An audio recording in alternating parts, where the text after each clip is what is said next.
lutte contre justement tout ce qui est mauvaise information, malheureusement, parfois vous ne faites pas toujours votre part. Je veux vous donner un exemple concret.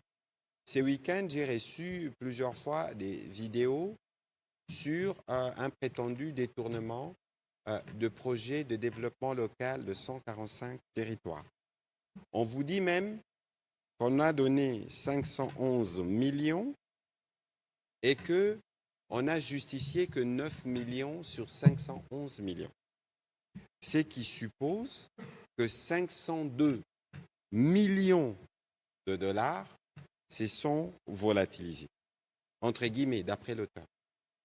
Mais alors, en faisant juste un peu de recul dans la forme, c'est lui qui parle derrière ces rapports. Est-ce qu'il a pris le soin, moi j'ai vérifié, de discuter avec les agences? Parce que c'est que nous, on a refusé, au début de ces projets par exemple, c'est que cela ne soit rattaché directement au cabinet ou au ministère.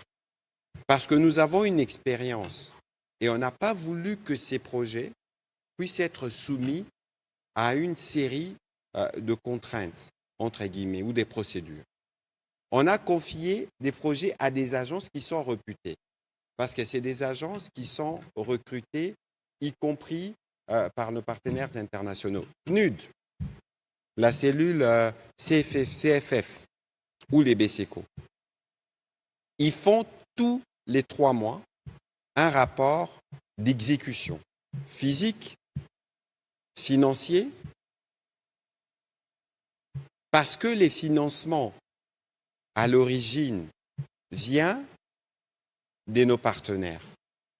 Et donc, toutes les précautions, je dis bien toutes les précautions, sont prises au niveau du gouvernement depuis le jour 1 de ces projets jusqu'à ce jour. Alors, comment accorder la moindre crédibilité à des propos qui sont tenus par quelqu'un qui se présente comme un expert, mais qui n'a pas eu, lui, dans la démarche, l'honnêteté de la contradiction que suppose une telle démarche? Alors, est-ce que vous allez prêter foi à des conclusions qui viennent d'une organisation comme celle-là? Première chose. Deuxième chose, il ne faut pas oublier, comme le ministre l'a dit, la corruption, il y en a dans tous les pays du monde.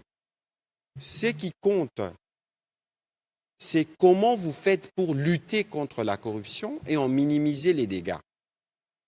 Dites-moi, avant le président Félix-Antoine Tshisekedi, on attendait des rapports qui venaient des ONG internationales, Jason Stern, qui faisaient des rapports sur des scandales de corruption ici.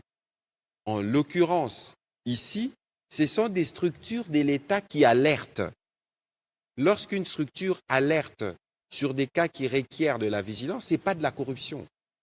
Ce n'est pas du détournement, parce que le détournement est établi par les organes de la loi, par les parquets.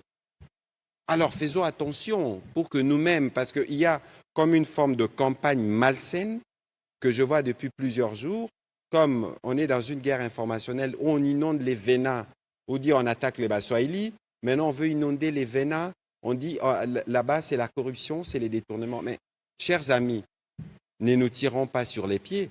Comment pensez-vous alors que nous avons pu réussir à mobiliser les fonds qui financent les 145 territoires? Comment pensez-vous alors que successivement, nous avons réussi à toutes les revues de FMI Banque mondiale si les critères de bonne gouvernance ne sont pas respectés? Je parle avec un ancien opérateur minier à ma droite.